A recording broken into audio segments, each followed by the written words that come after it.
नमस्कार, जोहार, मैं संजय और आप देख रहे हैं न्यूज झारखंड। चलिए जानते हैं सुबह से लेकर शाम तक की तमाम बड़ी खबरों को। पहली बड़ी खबर की बात करूं तो रांची, रामगढ़, हजारीबाग समेत कई हिस्सों में जमकर हुई बारिश। राजधानी रांची, रामगढ़ और हजारीबाग समेत राज्य के कई हिस्सों में जमकर बारिश हुई है। राजधानी रांची समेत आसपास के क्षेत्रों में आज सुबह से ही रुक रुक कर हल्के से लेकर मध्यम दर्ज की बारिश हुई है।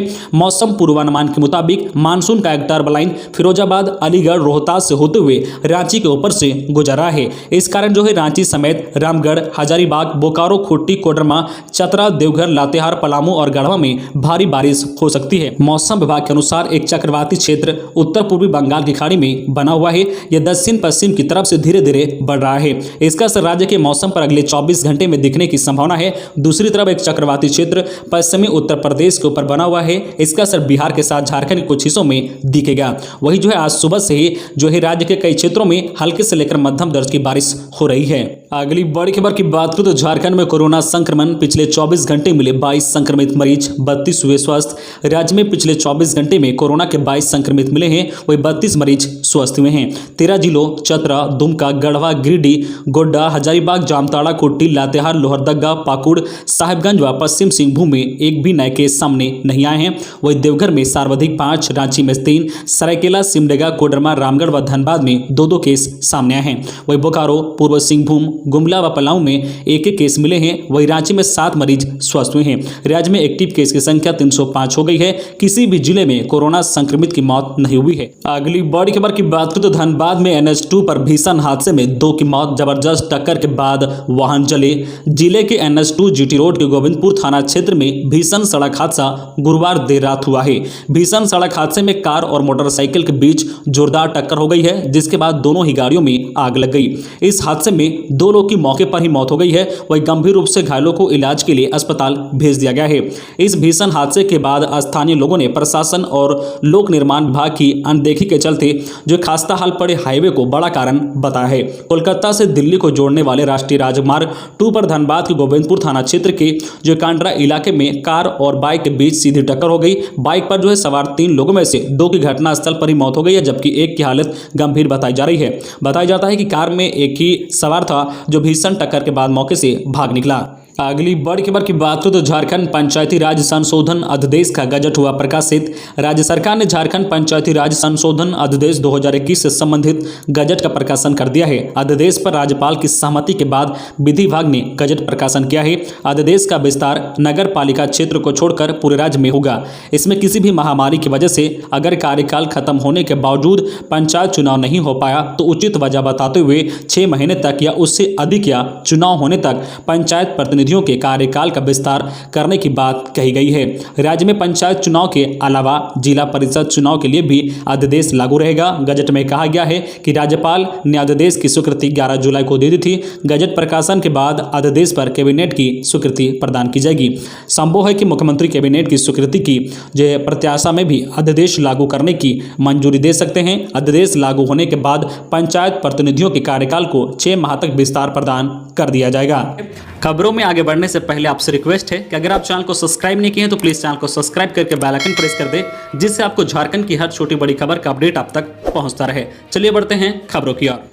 अगली बड़ी खबर की बात करूं तो बोकारो स्टील प्लांट में टला भीषण हादसा, आग पर पाया गया काबू, कोई हताहत नहीं।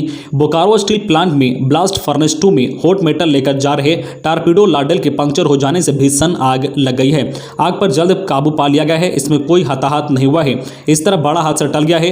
1300 डिग्री सेल्सियस तापमान का हॉट मेटल लीकेज होकर टारपीडो से बाहर आ गया था। आग की लपटें इतनी ऊंची थी कि पूरे जो है टारपीडो को अपनी चपेट में ले लिया। करीब आधा दर्जन दमकल गाड़ियां स्पॉट पर पहुंचकर आग बुझाने का प्रयास कर रही है। इस घटना में किसी के हताहत होने की खबर नहीं है। जिस जगह हॉट मेटल लीकेज हुआ उसके आसपास के दायरे में आग लग गई। बताया जा रहा है कि यह घटना उस वक्त घटी है जब लोको हॉट मेटल लादा जो है टारपीडो को लेकर SMS जा रहा था। अगली बड़ी खबर की बात करें तो झारखंड के पलामू में मोटरसाइकिल की डिक्की से 7 लाख के आभूषण की छीनताई। मेदिनीनगर शहर थाना क्षेत्र अंतर्गत रेडमा में अपराधियों ने मोटरसाइकिल की डिक्की से करीब 7 लाख के आभूषण की छीनताई की है। है। घटना गुरुवार रात की है। भुक्तभोगी की शिकायत के बाद शहर थाना की पुलिस सक्रिय हो गई है। आसपास के दुकानों में सीसीटीवी कैमरा को खंगाला जाएगा। जानकारी के अनुसार पांकी रोड स्थित महाकाया ज्वेलर्स नामक प्रतिष्ठान बंद कर भुक्तभोगी स्वर्ण व्यवसायी घर जा रहा था। अगरबत्ती लेने के लिए किराना की दुकान पर रुका। इसी बीच कुछ अपराधी पहुंचे और जबरदस्ती डिक्की से आभूषण छीन लिया। विरोध करने पर अपराधियों ने आभूषण कारोबारी को धक्का देकर गिरा दिया और आभूषण लेकर भाग निकले। घटना के बाद पुलिस मामले की छानबीन में जुट गई है। सीसीटीवी फुटेज से अपराधियों की पहचान की जाएगी। घटना के बाद से अब व्यवसायियों में हड़कंप मचा हुआ है।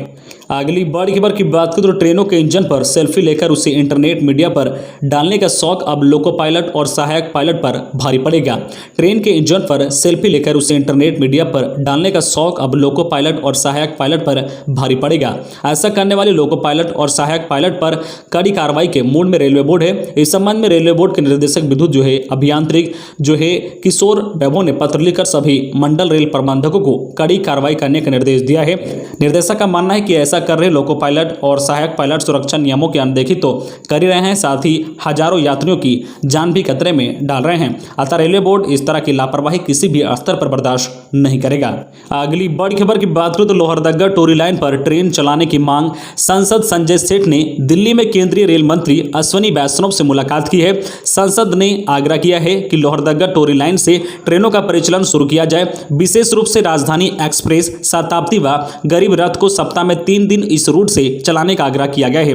उन्होंने रांची से लखनऊ, हरिद्वार के लिए भी ट्रेनों के परिचालन शुरू करने की मांग की है। संसद ने पर्यटन की संभावनाओं को देखते हुए रांची क्षेत्र में विस्टाडोम ट्रेन के परिचालन का आग्रह किया है। अगली बड़ी खबर की बात करें तो पिछले 24 घंटे में ब्लैक फंगस के मिले एक मरीज रिम्स में भर्ती। रांची जिले में पिछले 24 घंटे में ब्लैक फंगस के एक संक्रमित मिले हैं। उसे जो है रांची रिम्स में भर्ती कराया गया है। फिलहाल राज्य में 101 संक्रमित और 59 संदिग्ध मरीजों का विभिन्न अस्पतालों में इलाज चल रहा है। 101 संक्रमितों में रांची के 38, पूर्व सिंहभूम के 22, बोकारो के 3, देवघर के 1, धनबाद के 6, दुमका के 1, गढ़वा के 3, गिरिडीह के 6, गोड्डा के 2, गुमला के 2, हजारीबाग के 4, जामताड़ा के 1, कोडरमा के 3, पलामू के 3, रामगढ़ के 4 संक्रमित शामिल हैं। अगली बड़ी खबर की बात करें तो राज्य सरकार जनजातीय खिलाड़ियों को देगी किट। राज्य सरकार जल्द ही जनजातीय खिलाड़ियों को स्पोर्ट किट प्रदान करेगी। अनुसूचित जनजाति, अनुसूचित जाति, अल्पसंख्यक एवं पिछड़ा वर्ग कल्याण विभाग ने इसकी तैयारी शुरू कर दी है। विभाग को इस दिशा में सक्षम स्तर से अनुभूति प्राप्त है। बहुत जल्द विभागीय सचिव डॉक्टर अमिताभ कौशल खिलाड़ियों को स्पोर्ट्स किट प्रदान करने की योजना को अंतिम रूप देने के लिए विस्तार से चर्चा करेंगे। इसके बाद स्पोर्ट किट प्रदान करने के लिए प्रावधान तय करेंगे। सरकार जमीनी स्तर पर छात्रों की खेल प्रतिभा को निखारने के लिए विभिन्न योजनाएं ला रही है। जानकारी के अनुसार कल्याण विभाग में छात्रों को स्पोर्ट किट प्रदान करने पर निर्णय हो चुका है। अगली बड़ी खबर की बात करें तो सरकार की सरेंडर नीति। एसडीपीओ पहुंचे नक्सली मनोज के घर, माता पिता से बोले बेटे को सरेंडर कराएं। एसपी हरदीप पी जनार्दन के निर्देश पर गुमला पालकोट थाना क्षेत्र में कोलेंग पंचायत के उग्रवाद प्रभावित क्षेत्र के कोटरा कोना गांव में माओवादी सदस्य मनोज नागेसिया उर्फ अभिषेक के घर पर एसडीपीओ विकास आनंद लागुरी के नेतृत्व में पुलिस बल धमका। मनोज पिछले 7 साल से माओवादी नक्सली दस्ते में शामिल हैं। इसके विरुद्ध कुरुमगढ़, रायडी, चैनपुर, डुमरी व बिशनपुर थाना में लगभग 1.5 दर्जन मामले दर्ज हैं। मौके पर मनोज नगेसिया के माता पिता से मिलकर बेटे मनोज नगेसिया को पुलिस के समक्ष जल्द सरेंडर करने की बात कही है। सरेंडर नहीं किए जाने पर बुद्धेश्वर के जैसे मारे जाने की चेतावनी दी है। एसडीपीओ ने पिता शनिचरवा नगेसिया और माता भिन्न सारी देवी से सरकार की सरेंडर नीति के विषय में विस्तार पूर्वक जानकारी दी। तो ये थी आज की झारखंड की टॉप बड़ी खबरें। इसी तरह झारखंड की हर छोटी बड़ी खबर देखने के लिए आप हमारे चैनल न्यूज झारखंड चैनल को सब्सक्राइब करके बेल आइकन प्रेस कर दीजिए, जिससे आपको झारखंड की हर छोटी बड़ी खबर का अपडेट आप तक पहुंचता रहे। तो आज के लिए बस इतना ही। हमें दीजिए इजाजत, फिर मिलते हैं नेक्स्ट न्यूज में।